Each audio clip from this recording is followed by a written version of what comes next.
திருஞான சம்பந்த சுவாமிகள் அருளிய முதலாம் திருமுறை நவகிரகம் மற்றும் சகல தோஷங்களிலிருந்து விடுபட ஓத வேண்டிய அற்புதமான பதி திருக்கோளிலி. பாடல் 9.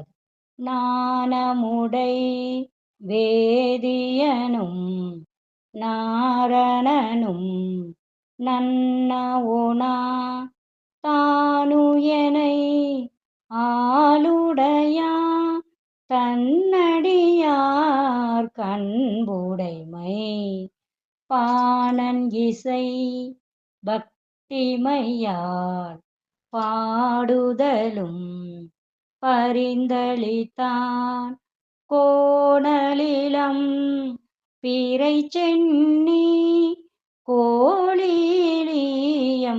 பெருமானே.